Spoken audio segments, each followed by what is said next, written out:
Here on First Things First, it is time to dive into Thursday Night Football Super 6. As a reminder for those at home, so this is the new free-to-play game where you can win up to $25,000 of whose money, see? Terry Bradshaw. Terry Bradshaw. He got divorced 5 times, so they left him a little shekels and everything, but we getting the rest of it. Okay. So let's get it done. Sure. That. Also, Nick, one of the questions in this week's Thursday Night Football Super 6 is which team will win and by how many points? All right, so the part of this is easy for me. The Panthers are going to win, but by how many points? I waffled a bit between less than 7 and 7-14. I ended up landing on 7-14. I think there might be a defensive score in this game. The Panthers win by 2 scores. Panthers by 7-14. Chris Carter. Yeah, see right here, you can see the options. So what do you think? Well, the first couple, the Tampa Bay by 15. Only way they can do that, man, unless Jameis get a head transplant.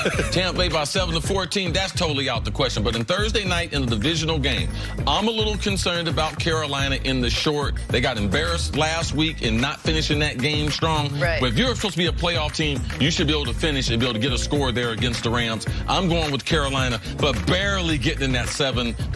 Jameis probably gives them a gift late. Oh, okay, so like a 3-point Carolina lead. Tampa's trying to come back, pick 6 the other way. Carolina wins by 10. Yeah, like Cam has a big day. Cam has 275 yards passing. All right, we're on the same side on that one. North Turner, well, that means I'm probably going to lose then. Oh, no, man, I'm good at this stuff. I'm good at these. All right. Before the game kicks off tonight. Should have was like, what is he good? Download, I just went with it. Download the Fox Sports Super 6 app. Play Thursday Night Football Super 6 for free for a chance to win $25,000 of Terry Bradshaw's money. Yeah, I didn't have a good week last week. Did you not? All right, let's move on. Time for stories to start your morning. Dak Prescott was named the NFC's Offensive Player of the Week after his monster opening win over the Giants. 400 passing yards, 4 touchdowns. Nick, you think Dak's taken that next step? Oh, he's taken a few steps towards the next step, but 1 week does not a season make.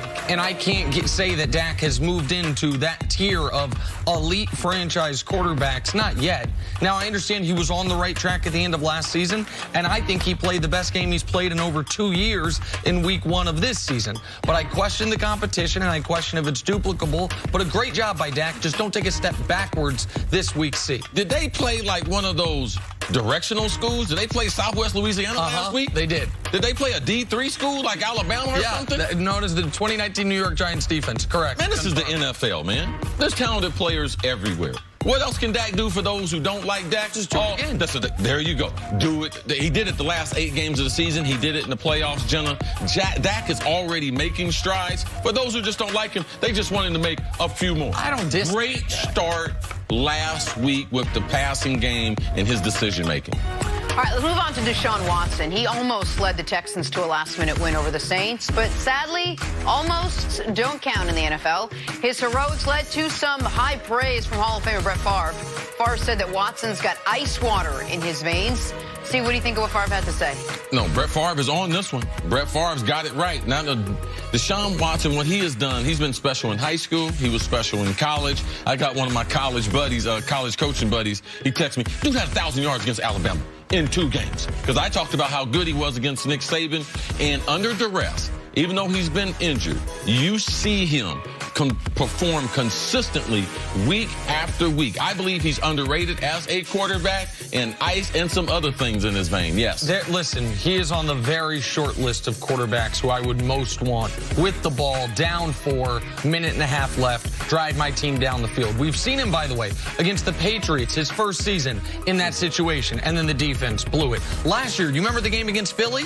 He drove him down the field for what should have been the game-winning touchdown, then Clowney roughs Nick Foles. They end up getting in field goal range, and then obviously on Monday night, no.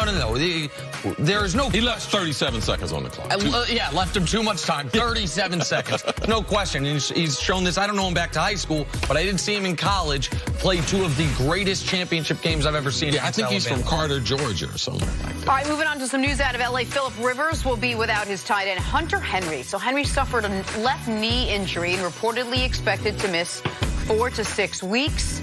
Nick, how big of a blow is this to the Chargers? The Chargers have just year after year awful injury luck. And Hunter Henry, unfortunately, a very promising pick, a guy that was surprisingly dropped to the top of the second round. A lot of people thought he'd be a first-round pick. He blows his ACL last year, and now he has this tibial plateau fracture. I'd be surprised if it's anywhere close to 4. I'd more expect it to be 6 to 8 weeks.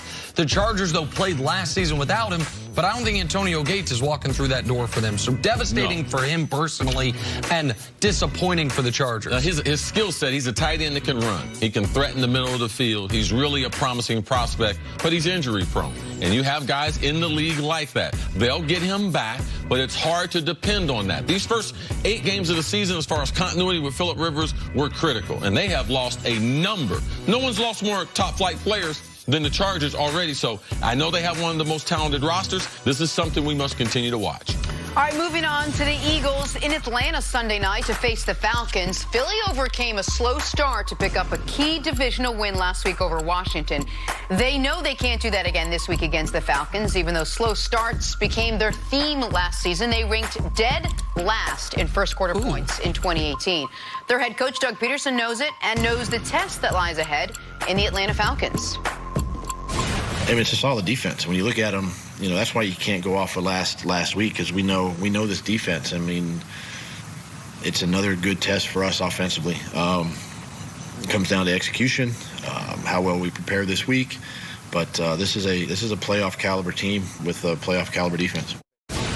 All right, Eagles-Falcons, what do you think the key is to this game, C? Well, I think that the Eagles, they're going to look at that tape from Minnesota, and they're going to be like, let's not be fooled by that. Because that didn't look like a playoff caliber team. Didn't look like the Atlanta Falcons that we've seen the last couple of years. And Philadelphia knows firsthand the last couple of years, man, they've had some knockdown, drag-out battles with these Falcons. And they've been right there with the opportunity to be able to win. Wasn't able to do that in those meetings. So I know coming into this game, whatever the film said, it's going to get the attention of the Eagles. For me, I'd like to continue building on the passing game. I believe that they can have a exceptional passing attack. I believe they can be special passing the ball. And the reason why I believe that is because they got so many different guys that have different skill sets. Last week we saw Deshaun take the top off the defense and finish those plays like no one else has consistently done, better than him from 50 yards twice in those games to be able to bring the Eagles back. We know Ertz is his favorite target, working across the middle. We know Alshon is going to have big games, and we know Nelson Aguilar is starting to have those breakout. Last season had a tremendous season. So I keep building on that because if my quarterback continues to play this way, then my Super Bowl aspirations, Jenna Wolfe, she's got the Eagles in the Super Bowl going against New England. That's how they're able to get there. Ride that passing attack going against Atlanta. Atlanta's got huge problems in their secondary. I continue to build on what I did in the second half of that game against Washington. And that stat you mentioned is jarring. The dead last in the NFL in first quarter points last year. He was a little upset, even though he was like, somebody took my number.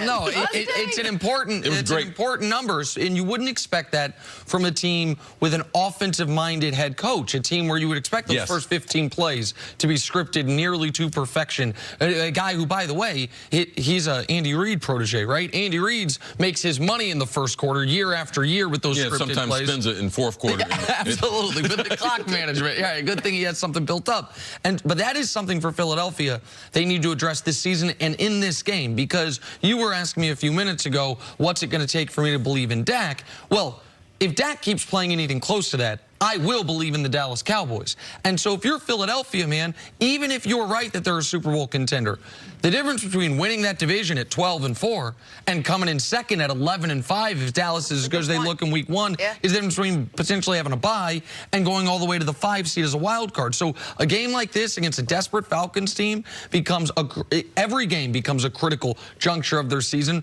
especially when you're playing a team as talented as Atlanta. Atlanta the last couple years has underachieved to their talent, but offensively, you know they can score. You know that Matt Ryan and Julio Jones are going to connect on a more consistent basis than they did in week 1. You know that Calvin Ridley's a legitimate number 2 option. So can Philadelphia get out to a fast start? Because I don't think you can get down. They didn't last week. And I don't think you can get down 17-0 to the Falcons and win. Right. Well, it's one thing against Washington and your pal Case Keenum. It's another thing against Matt Ryan and these Atlanta Falcons. Yeah, it's going to be hard for Doug Pederson and the staff to look at that tape of the Falcons defense and say, Dalvin Cook, is he that good? Is he better than the guy guys we got. So I look for Jordan Howard and Miles Sanders to get a lot of carries, especially early in that game, to try to establish and dominate. The Vikings just took Kirk Cousins threw 10 passes. Right. Threw the ball 10 times for 98 yards. We're going to be all right if Kirk throw it 10.